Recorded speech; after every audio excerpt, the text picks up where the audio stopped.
Hello students, welcome back to KidVision. I am Madhu. I am here again with the new video. So in this video, we are going to learn chapter 9, the letter sad. New work, Songbird, book number 5. So let's start. Let's read the inspirational story of a poor, uneducated orange seller who wanted to open the school despite all odds. Did he succeed in his mission? Read on to find out. अब इसमें कहा गया है तो चलिए एक जो बड़ी इंस्पिरेशनल स्टोरी है ये जिसको हम पढ़ने जा रहे हैं। इसमें जो है एक अनएडुकेटेड ऑरेंज सेलर है, वो जो है स्कूल ओपन करना चाहता है। दुनिया भर की इसके पास इतनी परेशानियां हैं, पैसे नहीं हैं, ऑरेंज सेलर कितना ही कमाता होगा। इसके बावजूद उसको एक सपना देखता है कि उसको स्कूल खोलना है बच्चों के लिए। तो क्या वो अपने मिशन में सक्सेस होता है? तो चलिए पढ़ते हैं और पता लगाते हैं। How much for these oranges? How much? Mr Jones, a foreigner visiting India, asked an orange seller, pointing to the fresh oranges in the basket.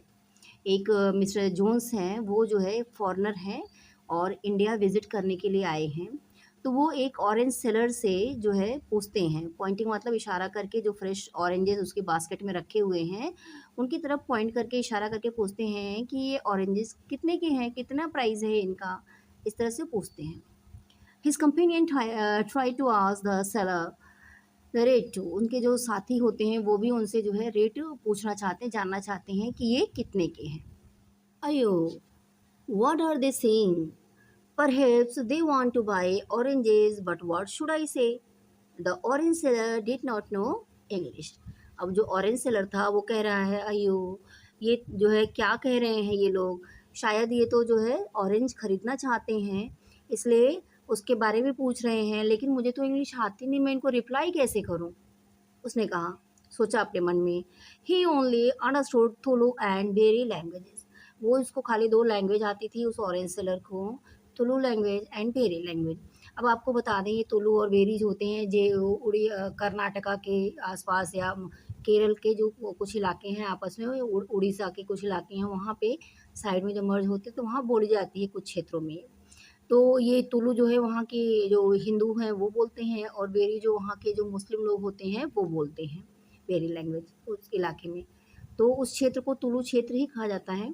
तो ये दो लैंग्वेज ही वो वहाँ के जानते थे।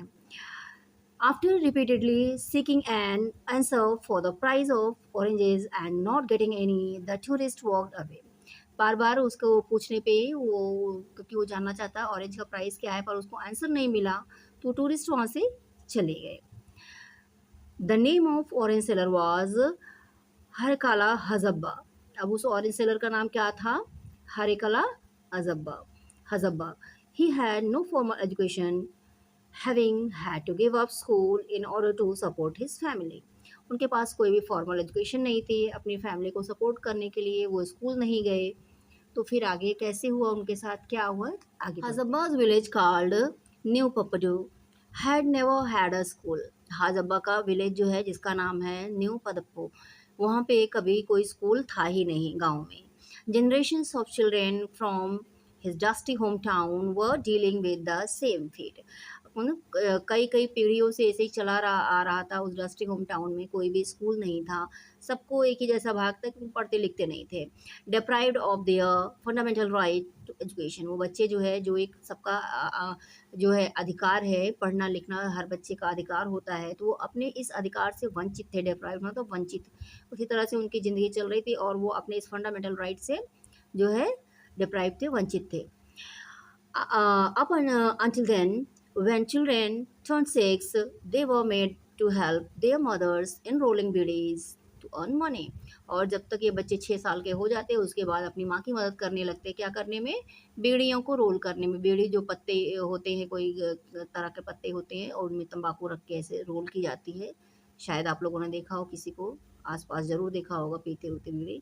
तो वो रोल करने में गाँव की औरतें जो वहाँ पे रहती हैं सब ये रोल करती हैं उनको। कंपनियाँ उनको देती थी, अपने घर में ले जाके उसको रोल कर करके फिर वो पैकेट्स उनको देती हैं कंपनी वालों को। तो ये बच्चे घर में जो है यही करते थे, माँ की हेल्प करते थे बीड़ी रोल करने में। I must do something, I never had the opportunity to access education. अब वो उन्होंने कहा कि मुझे ज़रूर कुछ ना कुछ करना पड़ेगा। मैं जो है मुझे ऐसी कोई अपॉर्च्युनिटी नहीं मिली कि मैं पढ़ लिख सकूँ। Does that mean the children in the village should suffer the same fate? तो इसका क्या मतलब है, इस गाँव के सारे बच्चों को भाग्य वैसा ही रहेगा, किसी के भाग्य में पढ़ना लिखना नहीं होगा, ऐसे ही पिसते रहेंगे? Harikala vowed to build a school for children that day and change the landscape of his village for the better. और उस दिन हरिकला ने एक जो है अपने मन में एक कसम खाई, ओवली, कि वो अपने गांव में अपने बच्चों गांव के बच्चों के लिए स्कूल ज़रूर बनवाएंगे। और इस तरह से उन्होंने देखा कि वो इस लैंडस्केप की उस धरती पे जो है वहाँ को बेटर बनाने में, उस गांव की धरती को और अच्छा बनाने में, लोगों का जीवन बेहतर बनाने में मदद करें। But for a poor man with no savings was turning a dream into reality really possible. लेकिन एक ऐसा आदमी जिसके पास कोई भी सेविंग नहीं है, तो क्या इस ड्रीम को जो है रियलिटी में बदलना, क्या ऐसा पॉसिबल हुआ उसके लिए? पॉसिबल और नॉट, पॉसिबल हुआ भी कि नहीं ही हुआ। हज़ब्बा वाज डिटरमाइंड, पर हज़ब्बा जो है वो डिटरमाइंड थे, दृढ़ निश्चय उन्होंने कर लिया था कि वो ऐसा। Morning he set out with his basket laden with oranges and made a 25-kilometer trip to Mangalore, now Bengaluru, to earn a living. अब हर सुबह जो है वो बेचारे अपनी बास्केट में ऑरेंजेस भर के जो है निकल पड़ते थे। 25 किलोमीटर की ट्रिप पे 25 किलोमीटर जाते थे अपने गांव से। कहाँ जाते थे? मैंगलोर। जो मैंगलोर आता है ये कर्नाटका में आता है। तो ये मैंगलोर जाते थे। बैंगलोर सेपरेट है, अलग है, मैंगलोर अलग है। तो ये मैंगलोर है वहाँ पे एक सिटी, वहाँ पे ये जाते थे अपने ऑरेंजेस बेचने, जिसको कि अब मैंगलुरु कहा, जैसे बैंगलोर को बेंगलुरु कहा जाता है, वैसे मैंगलोर को मैंगलुरु कहा जाता है। टू अर्न लिविंग, अपनी लिविंग अर्न करने के लिए। ही रेयरली मिस्ड अ डे, वो शायद ही कोई दिन मिस करते थे वहाँ जाने को। He began to save money from his daily earning of ₹60 to 150। जो उनकी डेली अर्निंग होती थी उसमें से वो जो है 60 से 150 रुपए तक जो भी कमाते थे, इसमें से जिस हिसाब से उनके पास पैसे आते थे उसी हिसाब से वो बचाते थे। ज़्यादा अर्न किया है तो ज़्यादा बचाते थे, और कम अर्न किया तो कम, लेकिन कम से कम इतना वो बचाने लगे, उसमें से निकालने लगे। He also consistently approached government official and other donors, और इसके बाद खुद तो बचाते ही थे, वो गवर्नमेंट ऑफिशियल से और दूसरे डोनर से भी अप्रोच करते रहे, इस बारे में बात करते रहे। He visited officials and local leaders for years, वो कई सालों तक वहाँ के जो ऑफिशियल्स थे, लोकल लीडर्स थे, उनके पास जाते सहायता मांगने। Requesting them to set up a school for the children of his village along with children from nearby villages. वो रिक्वेस्ट करते थे कि प्लीज़ एक स्कूल स्टार्ट कर दीजिए हमारे जो आसपास के अपने गांव के में, और जो अपने आसपास के गांव हैं उनके सबके बच्चों के लिए एक स्कूल खोलिए यहाँ पे, सबसे रिक्वेस्ट करते थे लीडर्स से। Sometimes he knocked on the doors of rich individuals seeking help। वो कभी-कभी जो लीडर ने एक नॉर्मल लोग होते थे पर वो रिच होते थे, तो ये डोनेशन के चक्कर में वहाँ भी जाते थे, उनकी मदद मांगने के इरादे से उनके पास जाते थे। People usually turn him away, लेकिन लोग क्या करते थे, अक्सर उनको ऐसे खाली हाथ वापस कर कोई उनकी मदद नहीं करता था। Once a rich man sent his guard dog chasing after Hajabba. एक बार तो एक जो है अमीर आदमी ने, जो उसके डॉग्स थे उसके पास, वो डॉग्स को इन हज़ब्बा के पीछे छोड़ दिया था, क्योंकि उनको ये पसंद नहीं आया था कि उनको पैसे मांगना। In fact his own wife was unhappy with Hajabba, और हज़ब्बा की जो उनकी अपनी पत्नी थी वो भी खुश नहीं थी इनसे, कि जो है पैसे बचाते हैं अपने बच्चों के लिए नहीं करते हैं, तो स्कूल के लिए बचा के रख रहे हैं। How could he save for a dream when his own family was so poor. अब वो क्या कहती थी, उनका रीज़न भी वैलिड था। वो कहती थी कि आपकी खुद की फैमिली जब पुअर है तो आप कितना बचा पाओगे दूसरों के लिए, कितनी मदद कर पाओगे दूसरों की, इस पैसे में कितना बच पाएगा। Despite the frustration nothing brought his determination down.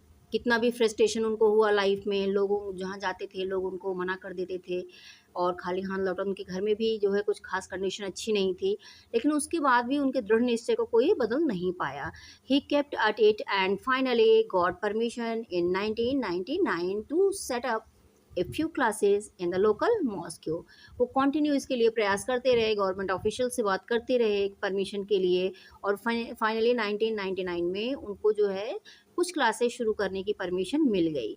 कहाँ मिली? इनके पास कोई बिल्डिंग नहीं थी, तो मॉस्क्यू में मिल गई, जो वहाँ का मॉस्क्यू था उसमें कुछ क्लासेस शुरू करने की परमिशन मिल गई। Since it was his idea, क्योंकि ये आइडिया उनका था, he decided to be fully involve. तो उन्होंने डिसाइड किया था कि पूरी तरह से इन्वॉल्व रहेंगे इसमें। People would find Hajabba sweeping the school premises, boiling water for the children to drink and doing all sorts of odd jobs to make the children comfortable and welcome। और लोगों ने देखा कि वो जो स्कूल प्रमाइसिस होते थे वो उसको खुद क्लीन करते थे, बच्चों के पीने का पानी जो है बॉयल करके रखते थे ताकि बच्चों को कोई जो है प्रॉब्लम ना, और वहाँ पे जो भी और जॉब्स होती थी, चाहे क्लीनिंग हो या बच्चे होते हैं उनको संभालना हो, जो भी रहता था वो खुद करते थे इन सारी चीज़ों को, वहाँ पे कि बच्चे वहाँ पे अच्छे से आएँ और पढ़ें।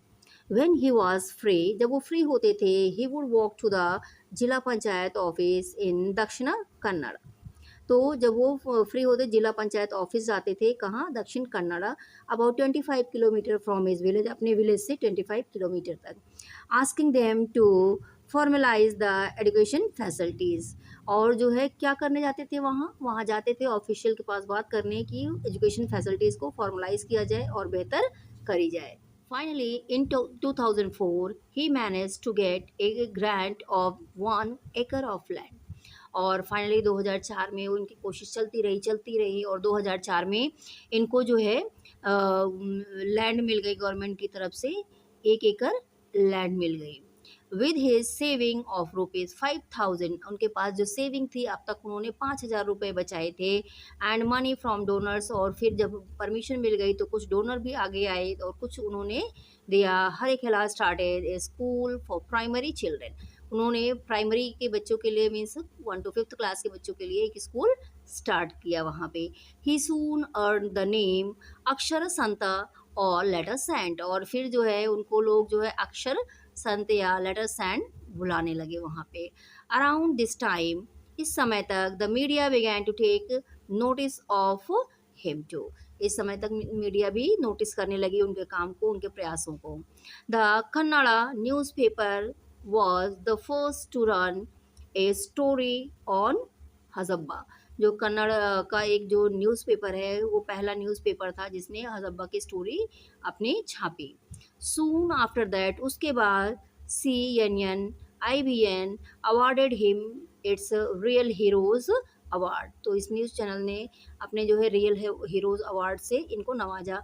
हज़ब्बा used his this cash prize of ₹5 lakh toward building the school, और ये जो 5 लाख उनको कैश प्राइज मिला था इस अवार्ड में, उसको उन्होंने स्कूल की बिल्डिंग बनाने में यूज़ किया। He was also given many other awards, उनको और भी बहुत सारे अवार्ड मिले। By 2010 Hajabba school had it first batch of class 10th students appearing for board exam, और 2010 तक हज़ब्बा के स्कूल का पहला 10th क्लास का बैच तैयार हो गया था बोर्ड एग्ज़ाम्स के लिए। Once again, Hazabba contacted donors, arranged for the aids and bought an adjacent piece of land। और फिर से हज़ब्बा जो है डोनर से कांटेक्ट करने लगे और स्कूल के ऐड के लिए जो है प्रयास करने लगे, और उन्होंने बगल में फिर से एक ज़मीन का टुकड़ा फिर खरीदा। Funds from various donors, including the NABARD and Hindustan Petroleum, were used to build the high school building that was inaugurated in June 2012। और जो अलग अलग सेपरेट डोनर्स फिर आगे जब होता नहीं, जब पहले जब ये मांगते थे तो लोग इनको भगाते थे, बाद में जब देखा इनके सपने जो है सच हो रहे, सच में कुछ हो रहा है, तो लोग जो है डोनर भी आगे आए तब हेल्प करने के लिए। तो कुछ डोनर जो प्राइवेट डोनर्स थे वो थे, और NABARD ये थे, हिंदुस्तान पेट्रोलियम, इन सब ने जो है उनके स्कूल की हाई स्कूल की बिल्डिंग बनाने में मदद की, और जो जिसका इनाग्रेशन हुआ कब? 2012 में हुआ। Hajabba then handed the school over to the government, उसके बाद हज़ब्बा ने स्कूल गवर्नमेंट को हैंड ओवर कर दिया। My duty was to only construct the school, मेरी ड्यूटी थी स्कूल कंस्ट्रक्ट करना। I gave it to the government and now the government run it. इसे उन्होंने कहा अब मेरा था कि स्कूल तैयार कराना, अब इसको रन कराना गवर्नमेंट का काम है, तो ये मैंने कर दिया है। However, till date, the locals call it Hazabaz school. आज तक जो है वहाँ के जो लोकल होते हैं इस स्कूल को हज़ब्बा का स्कूल ही कहते हैं. Hajabba has truly earn the respect of the people in his village and around the country. Hajabba ने रियली अपने प्रयासों से अपनी मेहनत के लिए जो है सच में जो है उन्होंने रिस्पेक्ट अर्न किया अपने लोगों में, आसपास के लोगों में और अपने पूरे देश में. When the school was constructed, जब स्कूल कंस्ट्रक्ट हो गया, there was a proposal to name it after him. तो एक प्रपोजल दिया गया कि इस स्कूल का नाम हज़ब्बा के नाम पे रखा जाए, बट हज़ब्बा डिक्लाइन, उन्होंने मना कर दिया, saying he didn't want to be in the limelight. वो लाइमलाइट में नहीं आना चाहते ही करके उन्होंने मना कर दिया. हज़ब्बा's own daughter studied at the school till class 10th. उनकी अपनी बच्ची ने 10th क्लास तक उस स्कूल में पढ़ा. Now his grand niece is a student of class first in the same school. और अब उनकी जो ग्रैंड नीस है वो भी उस स्कूल में क्लास फर्स्ट में पढ़ती है. Hajabba received many awards from governments and institution. तो हज़ब्बा को बहुत सारे अवार्ड मिले गवर्नमेंट की तरफ से, अलग अलग इंस्टीट्यूशन से मिले. In 2020 he was awarded the Padma Shri. अब 2020 में उनको पद्मश्री अवार्ड से सम्मानित किया गया. India's 4th highest civilian award for his initiative and achievement. और ये अवार्ड इनको पद्मश्री अवार्ड क्यों मिला? ये जो इंडिया का 4th हाईएस्ट सिविलियन अवार्ड है, ये अवार्ड उन्हें जो है उनका इनिशिएटिव जो उन्होंने लिया, जो स्टार्ट किया, जो कदम उठाया उसके लिए, और जो अचीवमेंट करी उसके लिए उनको ये अवार्ड दिया. When he had to walk up to receive the award. जब उनको ये अवार्ड रिसीव करने के लिए जाना था, he removed his shoes. मतलब वहाँ हॉल में जहाँ अवार्ड दिया जा रहा था, तो वहाँ पे उस हॉल में जब इनका नाम पुकारा गया, इनको अवार्ड रिसीव करने जाना पड़ा, तो इन्होंने अपने जूते खोल दिए. When asked why he did that, तो उनसे पूछा गया आप ऐसा क्यों कर रहे हो? He answered simply, उन्होंने बड़ी सिंपली आंसर किया, how could I receive an award from the president wearing shoes? मैं प्रेसिडेंट के सामने जूते पहन के अवार्ड लेने कैसे जाऊं? ये उनका आंसर था. Hajabba dreams of higher education for the children. और उनका ड्रीम है कि बच्चों के लिए हायर एजुकेशन देना. He is set on getting better roads and more facilities for the school in his village. अभी भी वो काम कर रहे हैं हायर एजुकेशन के लिए, जो है बच्चों को यहीं पे कैसे सुविधाएं प्रोवाइड कराई जाए. अपने स्कूल के रोड जो बच्चों को आने की जाने की सुविधा जिससे हो, तो अच्छी फैसिलिटीज़ उनको मिल सके, अच्छे रोड मिल सके गांव में. His task is on going. और उनका टास्क अभी भी चल रहा है, वो लगातार प्रयास कर रहे हैं कि कितनी फैसिलिटी बच्चों को मिल जाए कि वो अच्छे से पढ़ सकें. He is currently seeking permission to start a pre university college for student. अभी भी वो जो है परमिशन जो है गवर्नमेंट से देख रहे हैं कि जो है एक प्री यूनिवर्सिटी कॉलेज बच्चों के लिए यहाँ पे शुरू हो सके, कि उनको बाहर ना जाना पड़े. तो होप ये स्टोरी आपको बड़ी ही इंस्पायर करेगी, और आप जो है कोई भी चीज़ जो ठानेंगे उसके लिए डिटरमाइंड रहेंगे, उसको दृढ़ निश्चय करेंगे, तो उसको पूरा करेंगे चाहे कितनी भी मेहनत करनी पड़े. इससे स्टोरी से हमको ये शिक्षा मिलती है. तो होप आपको ये पसंद भी आई होगी. अगर आपको स्टोरी पसंद आती है तो please hit the like button, do subscribe my channel and don't forget to share with your family and friends. Thank you for watching.